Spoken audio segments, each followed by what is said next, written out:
era nel 67.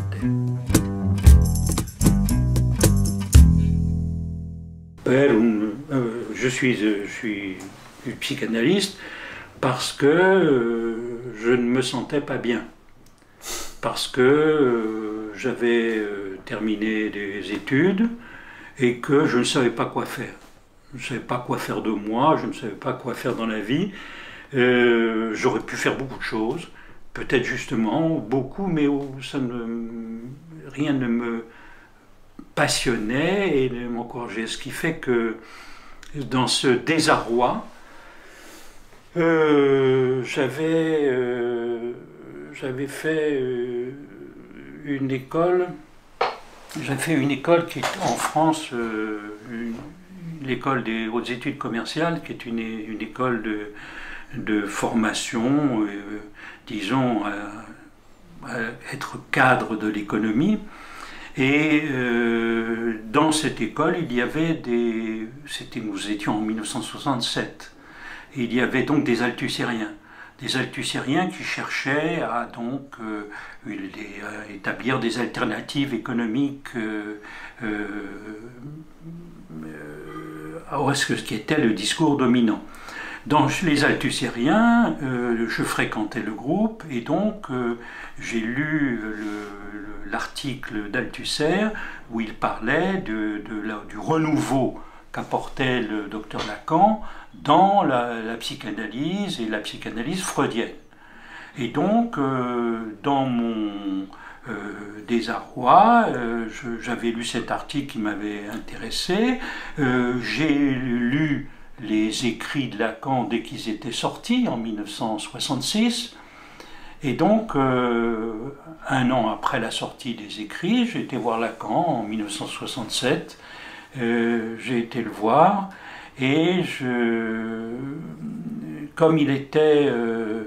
j'ai demandé à mon père, qui était médecin, de me faire une lettre d'introduction. Et d'ailleurs, la lettre Lacan m'a fait une réponse, et la réponse, elle est là. Je l'ai sur le mur de mon bureau, dans lequel il me fixait rendez-vous, très précisément, à une date, il me demandait un délai, parce qu'il s'était donc mis en retrait pour préparer, en fait, je l'ai reconstruit après coup, pour préparer sa proposition sur le psychanalyste de l'école, qu'il a rendu public en octobre 1967. Et il m'a reçu, donc, finalement, après avoir écrit sa proposition, et il a donné un rendez-vous, et il m'a reçu très gentiment, et en même temps de façon très attentive et avec une présence qui impressionnait. Et donc il m'a dit oui, il m'a dit une interprétation qui a beaucoup compté pour moi. Il m'a dit oui, vous savez, voilà, on finit toujours par devenir un personnage de son roman.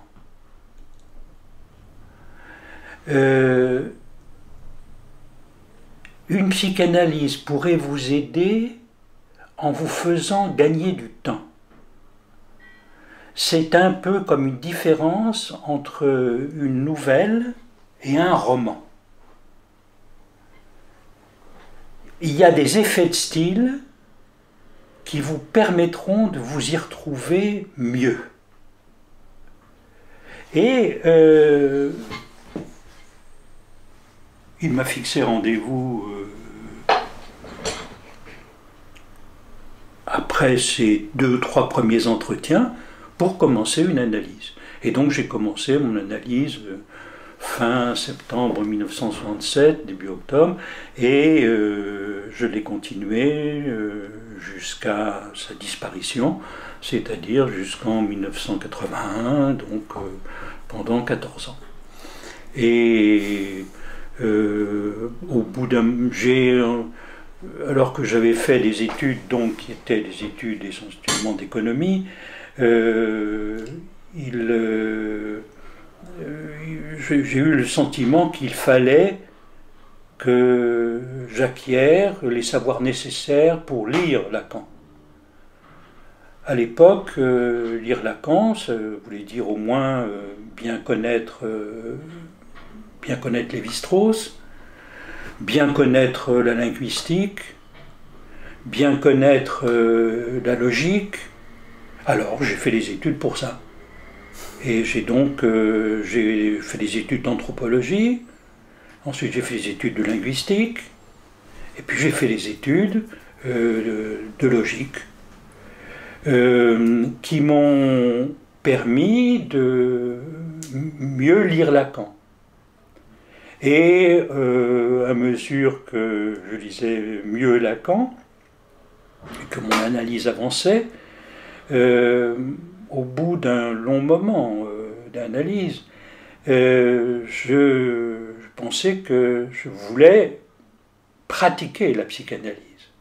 Alors je lui ai dit que je pensais pratiquer la psychanalyse, et donc il m'a recommandé de me former cliniquement. Et donc j'ai été beaucoup faire de pratiques, de stages dans les hôpitaux psychiatriques, où j'ai fini par travailler comme psychologue, puisqu'entre-temps j'avais aussi passé des diplômes de psychologie pour être légal, pour avoir une activité, des diplômes légalement reconnus, pour avoir une activité clinique. Donc, si vous voulez, ce qui est atypique, c'est qu'en quelque sorte, moi, je ne suis pas venu du champ d'abord de la psychologie.